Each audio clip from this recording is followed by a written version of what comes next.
कक्षा 8 में पढ़ने वाली एक छात्रा, नाम जिसका अतुल शर्मा, वो लड़की जब अपने घर से स्कूल के लिए जाया करती थी तो रास्ते में उसे पड़ता था कबाड़ी बाजार। कबाड़ी बाजार उत्तर प्रदेश के जिला मेरठ में बहुत ही मशहूर है।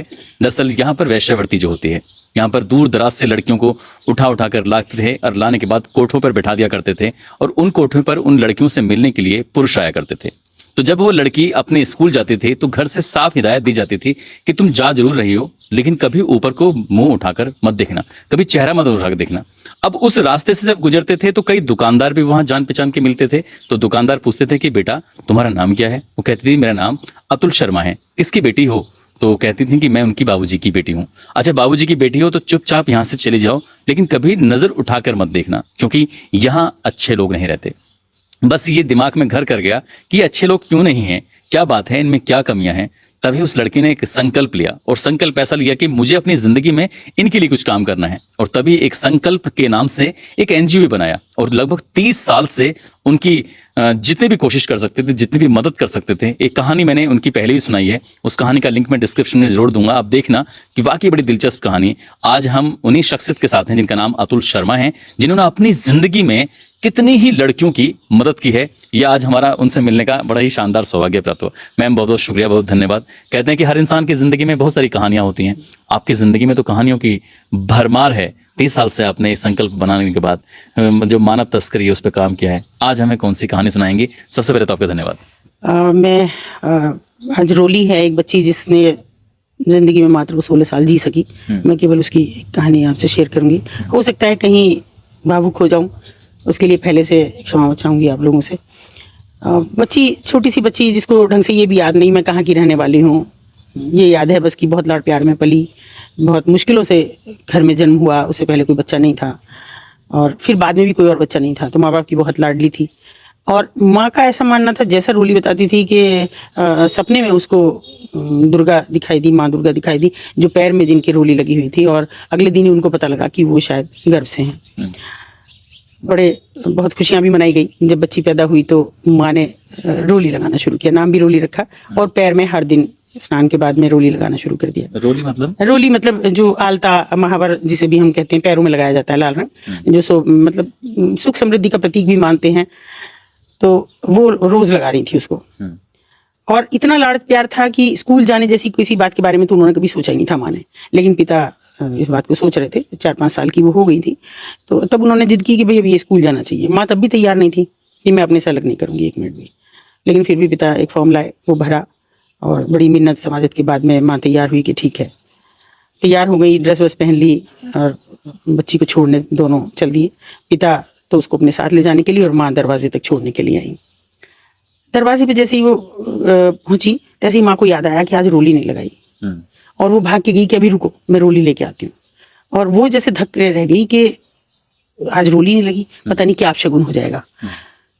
और वो जैसे रोली लेके आई तो, लेकिन वो छोटी बच्ची थी, उसने झपट के मार के हाथ से ली कि नहीं आज मैं जूते नहीं उतारूंगी, मैं नहीं उतारूंगी, आके लगाना। तो माँ चुप हो गई और माँ ने बस इतना कहा, बेटा मैं यहीं रोली तेरा इंतजार करूंगी, जल्दी आना और तब रोली लगाऊंगी फिर तुझे। और वो चली गई।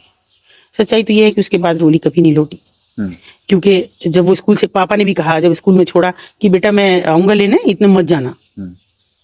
बस बाहर निकली तो एक आदमी था जो आया और कहने लगा तुम्हारे पापा ने मुझे भेजा है, उनको टाइम नहीं लग रहा है, अपने ऑफिस में है, और उन्होंने मुझे कहा कि मैं तुम्हें घर छोड़ दूं।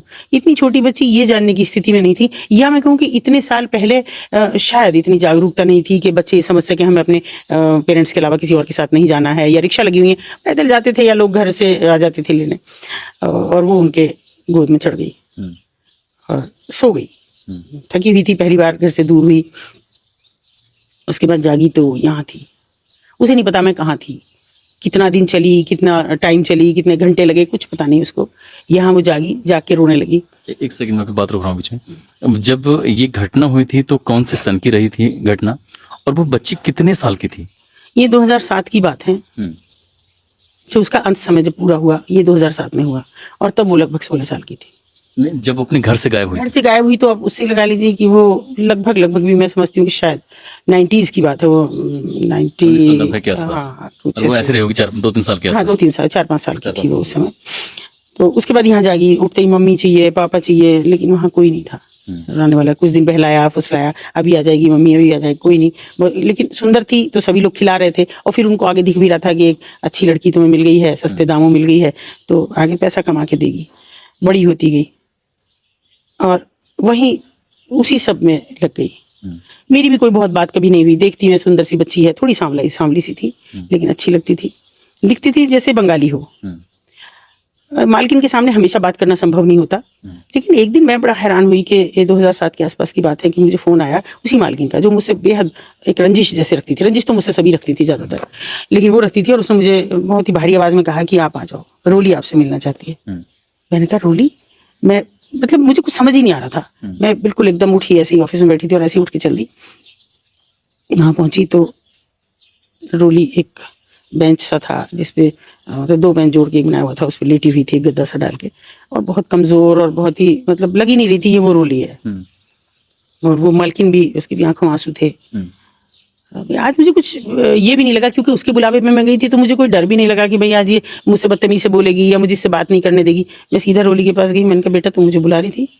तो उसने कस के मेरा हाथ पकड़ा और मैंने उसे मुझे नहीं समझ रही थी कि ये बीमार है। मैंने सोचा ये सब है, ऐसी जगह पे है तो कमजोर है जो भी है, और कम उम्र में धंधे पे लगा दिया, तो इसलिए मैंने उसे कंधे से लगा लिया। मेरे किसी साथी ने वो फोटो भी क्लिक किया। तो अब वो मुझे कहने लगी कि मैं सारी बातें बताई कि किस तरह आई यहाँ, क्या हुआ। फिर वो आगे ज़्यादा बोल नहीं पा रही थी, सांस भी उसको चढ़ रहा था। तो मैंने मालकिन से पूछा उसकी कि क्या है, कहना क्या चाहती हो, मुझसे क्या मदद चाहिए बच्ची के लिए, क्या इसके घर ढूंढना है, क्या करना है? तो उसने कहा नहीं, इसकी अब वो स्थिति नहीं रही कि घर जाए, ये तो अब अंत समय है। कभी भी डॉक्टर ने हमें कह दिया घर ले जाओ, ये 10 दिन जी सकती है, 5 दिन जी सकती है, या 5 घंटे या 5 मिनट भी नहीं। अभी तो मेरे लिए ये बड़ी कठिन परीक्षा का समय था। मैंने कहा फिर भी अब मुझसे क्या और क्यों ऐसी स्थिति हुई? तो उसने बताया कि ऐसा हुआ। अब वो बीच में टोके जो उसने मुझे बात कही वो मैं कभी नहीं भूलती, आज तक भी नहीं भूली। मैंने कहा रोली तुमने उसके बाद कभी रोली नहीं लगाई जब मम्मी से बिछड़ गई? तो उसने कहा नहीं, एक बार ये शबनम अम्मा ने लगाई थी रोली। मैंने कहा आपने लगाई थी? तो उसने नीचे सिर झुका लिया। तो उसने कहा नहीं, मेरे गाल पे लगाई थी, क्योंकि मैं किसी के साथ सोने के लिए तैयार नहीं थी और इसलिए मेरे गाल पे रोली लगी। माँ ने इतनी जोर से थप्पड़ मारा कि मेरे गाल पे लाल छप गया था। तो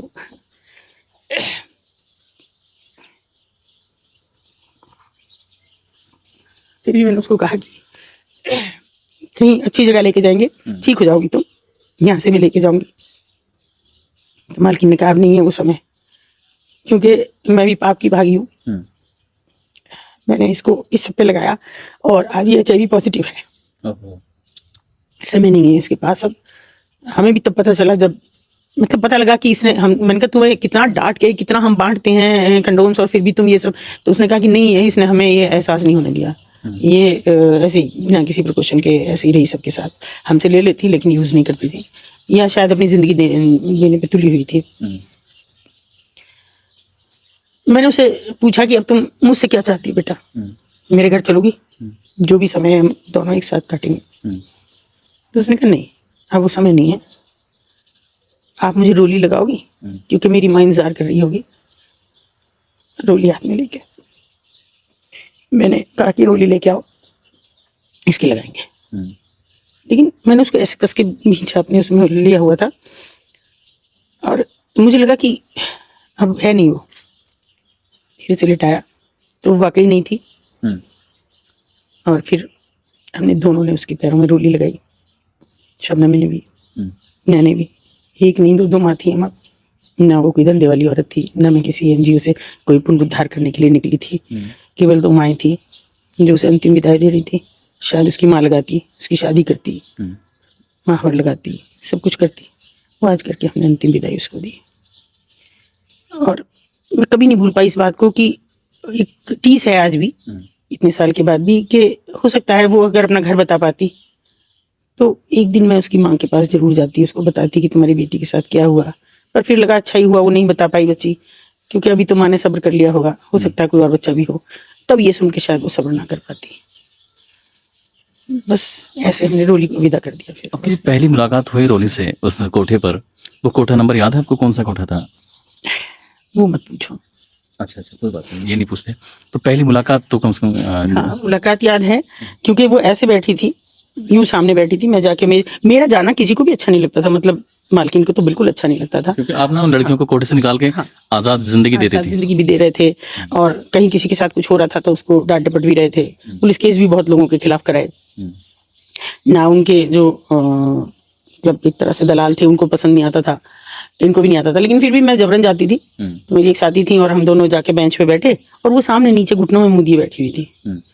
मैंने यूं ही कहा, मैंने कहा हेलो, तो उसने ऐसे करके देखा मुझे, और बड़ी मतलब बड़ा बहुत ही अजीब से ढंग से उसने मेरे से निगाह फेर ली। मैंने कहा पता नहीं इसने क्या समझा रखा होगा, पर मुझे वो जैसे मन से में बस गई, इतना सांवला सा उसका वो था चेहरा। और फिर मैं दोबारा गई, 2-3 बार गई, तो एक बार मैंने ऐसे ही इशारे से पूछा कि मालकिन जरा सा इधर उधर हुई कि ये क्या है, ऐसे करके पूछा। तो उसने कहा पैसे के लिए। मैंने उसको इशारे से कहा कि मना नहीं कर सकती थी, कि मालकिन मारती। फिर ये 3 इशारे में पहली बार बात हुई। और हम जनरली क्या करते हैं कि हमेशा मैं एक छोटी पर्ची रखती हूँ, जिसमें मेरा फ़ोन नंबर या मेरे साथियों का किसी का भी हो, तो हाथ उसको लेने के बहाने या कैसे भी उसको करने के उनके हथेली में दबा देते हैं। जिस लड़की को रखना होता है वो अक्सर मुट्ठी बंद कर लेती है, और ज़्यादातर 90% हमारे साथ हुआ कि मुट्ठी बंद कर लेती है। नंबर उसके पास भी था, 1-2 बार उसने फ़ोन भी किया, लेकिन अपनी आप बीती कभी नहीं बताई। बस वो यही कहती रहती कि आप आती हो तो मुझे अच्छा लगता है, मैं बात नहीं करती हूँ तो क्या हुआ, पर मुझे अच्छा लगता है। मैं पूछती किसके नंबर से बात कर रही हूँ, बोली कस्टमर है। सभी कस्टमर तो नहीं करते ना, कोई कोई कस्टमर अपना फ़ोन दे देता है तो मैं बात कर लेती हूँ। तो इतनी बस बात हुई थी, तो बहुत ज़्यादा कुछ इंटीमेसी भी नहीं थी। ऐसे तो सभी लड़कियों से मेरी हमेशा होती रहती थी, लेकिन मुझे ही नहीं पता था कि अंदर इतना दर्द, इतना सब चीज़ें। वो नन्ही सी बच्ची दबाए हुए है, और मात्र 16-17 साल की उम्र थी जब वो विदा हो गई इस दुनिया से। बस